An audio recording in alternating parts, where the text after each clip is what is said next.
ಸ್ನೇಹಿತರೆ, ದೇಶಾದ್ಯಂತ ಭಾರೀ ಸಂಚಲನ ಮೂಡಿಸಿದ್ದ ನೇತ್ರಾವತಿ ಫೈಲ್ಸ್ ಕೇಸಲ್ಲಿ ಮತ್ತೆ ಇವತ್ತು ಸಾಕಷ್ಟು ಬೆಳವಣಿಗೆಯಾಗಿವೆ. ಈ ಕೇಸ್ಗೆ ತಳುಕು ಹಾಕಿಕೊಂಡಿದ್ದ ಯೂಟ್ಯೂಬರ್ ಸಮೀರ್ ಎಂಡಿ ಅಲಿಯಾಸ್ ಧೂತನನ್ನ ಪೊಲೀಸರು ತೀವ್ರ ವಿಚಾರಣೆ ನಡೆಸಿದ್ದಾರೆ. ಎಐ ಫೋಟೋ ಬಳಸಿ ಗಲಭೆಗೆ ಪ್ರಚೋದನೆ ಆರೋಪದ ಮೇಲೆ ಸುಮಾರು 5 ಗಂಟೆ ಪ್ರಶ್ನೆ ಮಾಡಿದ್ದಾರೆ. ಇತ್ತ ಈ ಪ್ರಕರಣದಲ್ಲಿ ಎನ್ಐಎ ತನಿಖೆಗೆ ಕೂಡ ಆಗ್ರಹ ಕೇಳಿಬರ್ತಿದೆ. ಹಾಗಿದ್ರೆ ಇವತ್ತಿನ ತನಿಖೆಯಲ್ಲಿ ಏನೇನ್ ನಡೀತು, ಯಾಕೆ ಪೊಲೀಸರು ಸಮೀರ್ನ ತನಿಖೆ ಮಾಡಿದ್ರು, ಏನೇನ್ ಪ್ರಶ್ನೆ ಕೇಳಿದ್ರು, ಎನ್ಐಎ ತನಿಖೆ ಆಗ್ಬೇಕಂತಿರೋದು ಯಾಕೆ, ಎಲ್ಲವನ್ನ ಕಂಪ್ಲೀಟ್ ಆಗಿ ಈ ವಿಡಿಯೋದಲ್ಲಿ ನೋಡೋಣ. ಧೂತನಿಗೆ ಗುಮ್ಮಿದ ಪೊಲೀಸ್. ಹೌದು ಸ್ನೇಹಿತರೆ, ಈ ಇಡೀ ಪ್ರಕರಣದಲ್ಲಿ ಕೀ ಫಿಗರ್ ಸಮೀರ್ ಬಳ್ಳಾರಿ ಕೌಲ್ ಬಜಾರ್ ನಿವಾಸಿ. ಸದ್ಯ ಬೆಂಗಳೂರಲ್ಲಿ ವಾಸ ಆಗಿದ್ದಾರೆ ಅನ್ನೋ ಮಾಹಿತಿ ಇದೆ. ಧೂತ ಅನ್ನೋ ಹೆಸರಲ್ಲಿ ಯೂಟ್ಯೂಬ್ ಚಾನೆಲ್ ಮಾಡಿಕೊಂಡಿದ್ದ ಈತ ಒಂದೇ ಒಂದು ವಿಡಿಯೋ ಮೂಲಕ ಇಡೀ ರಾಜ್ಯದಲ್ಲಿ ವೈರಲ್ ಆಗಿದ್ದ. ಇನ್ಫ್ಯಾಕ್ಟ್ ಈ ವಿಡಿಯೋದಿಂದಲೇ ರಾಜ್ಯದಲ್ಲಿ ಈ ಪ್ರಕರಣ ಮತ್ತೆ ಸುದ್ದಿಯಾಗಿತ್ತು. ಈಗ ಸಮೀರ್ನ ವಿಚಾರಣೆಗೆ ಕರೆದು ಬೆಳ್ತಂಗಡಿ ಪೊಲೀಸರು ಭಾರೀ ಪ್ರಶ್ನೆಗಳ ಸುರಿಮಳೆ ಸುರಿಸಿದ್ದಾರೆ. ಸುಮಾರು 3 ಕೇಸ್ಗಳ ಸಂಬಂಧ ವಿಚಾರಣೆ ನಡೆಸಿದ್ದಾರೆ. ಧಾರ್ಮಿಕ ಕ್ಷೇತ್ರದ ಬಗ್ಗೆ ಅಪಪ್ರಚಾರ ಮಾಡ್ತಿದ್ದಾರೆ ಅಂತ ಹೇಳಿ ಪೊಲೀಸರು ಸುಮೋಟೋ ಕೇಸ್ ದಾಖಲಿಸಿದ್ರು. ನಂತರ ಪ್ರಚೋದನಕಾರಿ ವಿಡಿಯೋ ಮಾಡಿದ್ದಾರೆ ಅಂತ ಹೇಳಿ ಆಗಸ್ಟ್ 21ರಂದು ಸಮೀರ್ ವಿರುದ್ಧ ಮತ್ತೊಂದು ಕೇಸ್ ದಾಖಲಾಗಿತ್ತು. ತಮ್ಮ ವಿಡಿಯೋದಲ್ಲಿ ದಂಗೆ ಏಳುವಂತೆ ಜನರಿಗೆ ಪ್ರಚೋದಿಸಿದ್ದಾರೆ ಅಂತ ಹೇಳಿ ದೋಂಬಿ ಪ್ರಚೋದನೆ ಸೇರಿದಂತೆ ಹಲವು ಪ್ರಕರಣಗಳ ಅಡಿ ಕೇಸ್ ದಾಖಲಾಗಿತ್ತು. ಆದರೆ ಇದಕ್ಕೂ ಮೊದಲೇ ಆಗಸ್ಟ್ 19ರಂದೇ ಸಮೀರ್ ಈ ಪ್ರಕರಣದಲ್ಲಿ ತಮ್ಮ ಜೀವಕ್ಕೆ ಅಪಾಯವಿದೆ ಅಂತ ಹೇಳಿ ದಕ್ಷಿಣ ಕನ್ನಡ ಜಿಲ್ಲಾ ನ್ಯಾಯಾಲಯಕ್ಕೆ ನಿರೀಕ್ಷಣಾ ಜಾಮೀನಿಗೆ ಅರ್ಜಿ ಸಲ್ಲಿಸಿದ್ರು. ಜಿಲ್ಲಾ ನ್ಯಾಯಾಲಯ ನಿರೀಕ್ಷಣಾ ಜಾಮೀನು ಮಂಜೂರು ಮಾಡಿತ್ತು. ಅಲ್ಲದೆ ವಿಚಾರಣೆಗೆ ಸಹಕಾರ ನೀಡಬೇಕಾಗುತ್ತೆ ಅಂತ ಕಂಡೀಷನ್ಸ್ ಹಾಕಿತ್ತು. ಅದರಂತೆ ಸಮೀರ್ ಇವತ್ತು ವಿಚಾರಣೆಗೆ ಹಾಜರಾಗಿದ್ದಾನೆ. ಲ್ಯಾಪ್ಟಾಪ್ ಸೇರಿದಂತೆ ಕೆಲ ದಾಖಲೆ ಕೈಲಿ ಹಿಡಿದುಕೊಂಡು ಬೆಳ್ತಂಗಡಿ ಪೊಲೀಸ್ ಠಾಣೆಗೆ ಬಂದಿದ್ದಾನೆ. ಈ ವೇಳೆ 3 ವಕೀಲರು ಕೂಡ ಆತನ ಜೊತೆ ಇರೋದು ಕಂಡುಬಂದಿದೆ. ಆ ಗ್ಯಾಂಗ್ ಜೊತೆ ಲಿಂಕ್ ಇದೆಯಾ? ಬರೋಬ್ಬರಿ 23 ಪ್ರಶ್ನೆ ಕೇಳಿದ ಪೊಲೀಸರು. ಬೆಳ್ತಂಗಡಿ ಠಾಣೆಯಲ್ಲಿ ತನಿಖಾಧಿಕಾರಿ ನಾಗೇಶ್ ಖದ್ರಿ ನೇತೃತ್ವದ ಪೊಲೀಸ್ ತಂಡ 2-3 ರೀತಿ ಸಮೀರ್ನ ಪ್ರಶ್ನೆ ಮಾಡಿದ್ದಾರೆ. ಮೊದಲು ವಿಡಿಯೋದ ಟೆಕ್ನಿಕಲ್ ಆಸ್ಪೆಕ್ಟ್ಸ್ ಬಗ್ಗೆ ಕೇಳ್ತಾ, ವಿಡಿಯೋ ಚಿತ್ರೀಕರಣ ಮಾಡಿದ್ಯಾರು, ಎಡಿಟ್ ಮಾಡಿದ್ಯಾರು, ಯೂಟ್ಯೂಬ್ಗೆ ಅಪ್ಲೋಡ್ ಮಾಡಿದ್ಯಾರು, ವಿಡಿಯೋ ಎಡಿಟ್ ಮಾಡೋಕೆ ಯಾವ ಸಾಫ್ಟ್ವೇರ್ ಬಳಕೆ ಮಾಡಿದ್ರಿ, ಎಐ ಟೂಲ್ಸ್ ಯಾವುದು ಬಳಸಿದ್ರಿ, ಯೂಟ್ಯೂಬ್ ಚಾನೆಲ್ ಲಾಗಿನ್ ವಿವರ ಯಾರ ಬಳಿ ಇದೆ ಅಂತ ಕೇಳಿದ್ದಾರೆ.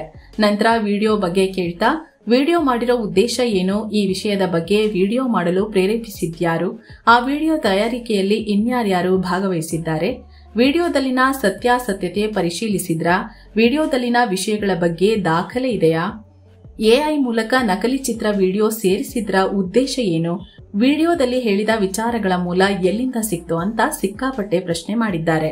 ನಂತರ ಚಾನೆಲ್ ಬಗ್ಗೆ ಕೇಳ್ತಾ, ಧೂತ ಚಾನೆಲ್ ಶುರು ಮಾಡಿದ್ದು ಹೇಗೆ, ಚಾನೆಲ್ ಜೊತೆ ಇನ್ನು ಯಾರ್ಯಾರು ಭಾಗಿಯಾಗಿದ್ದಾರೆ, ಈ ವಿಡಿಯೋ ಮಾಡಲು ಅಥವಾ ಹಂಚಲು ನಿಮಗೆ ಯಾವುದೇ ಹಣ ಅಥವಾ ಬೇರೆ ಬೆಂಬಲ ದೊರಕಿತ್ತಾ, ಯೂಟ್ಯೂಬ್ ವಿಡಿಯೋದಿಂದ ಆದಾಯ ಬರುತ್ತಾ ಅಥವಾ ನೀವು ಪಾಲುದಾರರ, ಎಷ್ಟು ಆದಾಯ ಬಂದಿದೆ, ವಿಡಿಯೋ ಲಿಂಕ್ ಅನ್ನ ಮೊದಲು ನೀವು ಯಾರ್ಯಾರಿಗೆ ಹಂಚಿದ್ದೀರಿ ಎಂದೆಲ್ಲ ಪ್ರಶ್ನಿಸಿದ್ದಾರೆ. ಜೊತೆಗೆ ವಿಡಿಯೋ ಬಿಡುಗಡೆ ನಂತರ ಬಂದ ಪ್ರತಿಕ್ರಿಯೆ ಏನು, ಯಾರಾದ್ರೂ ಬೆಂಬಲಿಸೋಕೆ ಅಥವಾ ಅಭಿನಂದಿಸೋಕೆ ಸಂಪರ್ಕ ಮಾಡಿದ್ರಾ ಅಂತ ಕೇಳಿದ್ದಾರೆ. ಫೇಸ್ಬುಕ್, ಟ್ವಿಟರ್, ಎಕ್ಸ್, ವಾಟ್ಸ್ಆಪ್ ಗುಂಪುಗಳಲ್ಲಿ ಈ ವಿಡಿಯೋ ಹಂಚಲು ನೀವು ಸೂಚನೆ ನೀಡಿದ್ದೀರಾ, ವಿಡಿಯೋ ವೈರಲ್ ಮಾಡಲು ಯಾವುದೇ ಪೇಯ್ಡ್ ಪ್ರಮೋಷನ್ ಮಾಡಿದ್ದೀರಾ ಅಂತಲೂ ಪ್ರಶ್ನೆ ಮಾಡಿದ್ದಾರೆ. ಅಷ್ಟೇ ಅಲ್ಲ, 2018ರ ಸಾಕ್ಷ್ಯ ಸಂರಕ್ಷಣಾ ಕಾಯ್ದೆ ಬಗ್ಗೆ ಮಾಹಿತಿ ಇದೆಯಾ, ಸಾಕ್ಷಿದಾರ ಚಿನ್ನಯ್ಯ ಜೊತೆ ನಂಟಿದ್ದ, ವಿಡಿಯೋಗೂ ಮೊದಲು ಅನಾಮಿಕನ ಭೇಟಿಯಾಗಿದ್ರ, ವಿಷಯ ತಯಾರಿಸಲು ಆತನಿಂದ ಮಾಹಿತಿ ಪಡೆದಿದ್ರ, ಸಾಕ್ಷಿದಾರನ ಸಂಪರ್ಕ ನಿಮಗೆ ಹೇಗೆ ಸಿಕ್ತೋ, ಯಾರ ಮನೆ ಅಥವಾ ಜಾಗದಲ್ಲಿ ಭೇಟಿಯಾಗಿದ್ರಿ ಅನ್ನೋ ಪ್ರಶ್ನೆಯನ್ನು ಕೇಳಿದ್ದಾರೆ. ಜೊತೆಗೆ ಸಾಕ್ಷಿದಾರ ವಿಡಿಯೋ ಮಾಡಲು ಸೂಚನೆ ಕೊಟ್ಟಿದ್ನ, ವಿಡಿಯೋ ರಿಲೀಸ್ಗೂ ಮುನ್ನ ಆತನಿಗೆ ತೋರಿಸಿದ್ರ, ಸಾಕ್ಷಿದಾರ ಮತ್ತು ನಿಮ್ಮ ನಡುವೆ ಹಣದ ವ್ಯವಹಾರ ಏನಾದ್ರೂ ಇದೆಯಾ, ಯಾರಾದ್ರೂ ಅವರ ಪರ ಸಂಪರ್ಕ ಮಾಡಿದ್ರ, ಆ ಗ್ಯಾಂಗ್ ಜೊತೆ ನಿಮಗೆ ಸಂಪರ್ಕ ಇದೆಯಾ ಅಂತ ನೇರ ಪ್ರಶ್ನೆಗಳನ್ನ ಕೇಳಿದ್ದಾರೆ. ಹೀಗೆ ನಿರಂತರ 3-4 ಗಂಟೆ ಪ್ರಶ್ನೆ ಮಾಡಿ ನಂತರ ಸಮೀರ್ನ ವಾಯ್ಸ್ ಸ್ಯಾಂಪಲ್ ಪಡೆದಿದ್ದಾರೆ. ಸುಮಾರು 23 ನಿಮಿಷದ ವಿಡಿಯೋ ಸ್ಕ್ರಿಪ್ಟ್ ಕೊಟ್ಟು ಓದಿಸಿ ರೆಕಾರ್ಡ್ ಮಾಡಿದ್ದಾರೆ. ನಂತರ ಆ ಸ್ಯಾಂಪಲ್ಸ್ ನ FSLಗೆ ಕಳಿಸಿದ್ದಾರೆ. ಏನು ಸ್ನೇಹಿತರೆ, ವರದಿಯಲ್ಲಿ ಮುಂದುವರಿಯುವ ಮುನ್ನ 7 Sands ಟೂರಿಸಂ ಕಂಪನಿ ಕಾಶಿ ಅಯೋಧ್ಯೆಗೆ ಮತ್ತೊಂದು ಟ್ರಿಪ್ ಅನ್ನು ಆಯೋಜಿಸಿದೆ. ಆಫರ್ ಪ್ರೈಸ್ ಕೇವಲ 29,700 ರೂಪಾಯಿ ಮಾತ್ರ. ಕಾಶಿ, ಅಯೋಧ್ಯೆ, ತ್ರಿವೇಣಿ ಸಂಗಮ, ಸಾರನಾಥ 3 ನೈಟ್ 4 ಡೇಸ್ ಟ್ರಿಪ್ ಇದು. ಈ ಪ್ಯಾಕೇಜ್ ಅಲ್ಲಿ ಫ್ಲೈಟ್ ಟಿಕೆಟ್ಸ್ 3 ಸ್ಟಾರ್ ಹೋಟೆಲ್ ನಲ್ಲಿ ಸ್ಟೇ, ಆಲ್ ಮೀಲ್ಸ್, ದೇವರ ದರ್ಶನ, ಎಸಿ ಟ್ರಾನ್ಸ್ಪೋರ್ಟ್ ವ್ಯವಸ್ಥೆ, auto charges, 24/7 Kannada tour manager ಸೌಲಭ್ಯ ಹಾಗೂ ಹಿರಿಯ ನಾಗರಿಕರಿಗೆ ವಿಶೇಷ ಕೇರ್ ಇರುತ್ತೆ. ಹೊರಡೋ ದಿನ 15 ಸೆಪ್ಟೆಂಬರ್ 2025. ಕೆಲವೇ ಸೀಟುಗಳು ಲಭ್ಯ. ಆಸಕ್ತರು ಈ ನಂಬರ್ಗೆ ಕಾಲ್ ಮಾಡೋ ಮೂಲಕ ನಿಮ್ಮ ಸೀಟ್ ಅನ್ನ ಕೂಡ ಬುಕ್ ಮಾಡಿ. ಬನ್ನಿ ಈಗ ವರದಿಯಲ್ಲಿ ಮುಂದುವರಿಯೋಣ. ಬುರುಡೆ ಚಿನ್ನಯ್ಯ ಸಂಪರ್ಕದಲ್ಲಿದ್ದವರಿಗೆ ಶಾಕ್.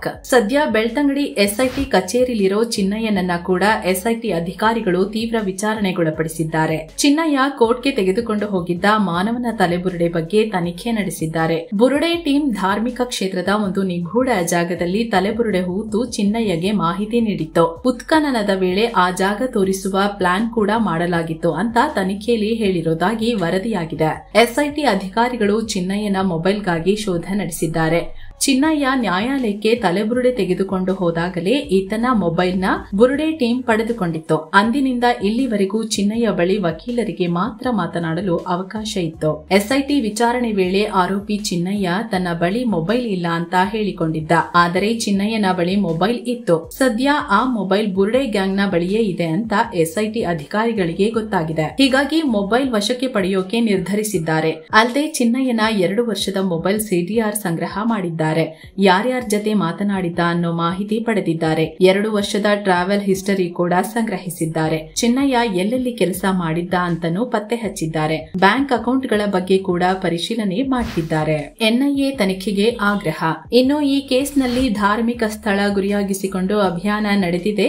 ಇದರ ಹಿಂದೆ ದೊಡ್ಡ ಪಿತೂರಿ ಇದೆ. ಹೀಗಾಗಿ ಸರ್ಕಾರ ಈ ತನಿಖೆನ ಎನ್ಐಗೆ ವಹಿಸಬೇಕು ಅಂತ ಬಿಜೆಪಿ ಆಗ್ರಹ ಮಾಡಿದೆ. ಮಾಸ್ಕ್ ಮ್ಯಾನ್ ಅಂತ ಕುಖ್ಯಾತಿ ಗಳಿಸಿರೋ ದೂರುದಾರ ಚಿನ್ನಯ್ಯನ ಬಂಧಿಸಲಾಗಿದೆ. ಆದ್ರೆ ನಮಗೆ ಈತ ಮುಖ್ಯವಲ್ಲ, ಈತನ ಹಿಂದಿನ ಪಿತೂರಿದಾರರು ಮುಖ್ಯ. ಇದನ್ನ ತನಿಖೆ ಮಾಡಬೇಕಾಗಿದೆ. ವಿದೇಶ ಮತ್ತು ಇತರ ರಾಜ್ಯಗಳಿಂದ ಹಣ ಬಂದಿದೆ ಅಂತ ಹೇಳಲಾಗ್ತಿರೋದ್ರಿಂದ ಎನ್ಐಎ ತನಿಖೆ ನಡೆಸೋ ಅವಶ್ಯಕತೆ ಇದೆ ಅಂತ ವಿಧಾನಸಭೆಯ ವಿರೋಧ ಪಕ್ಷದ ನಾಯಕ ಆರ್ ಅಶೋಕ್ ಹೇಳಿದ್ದಾರೆ.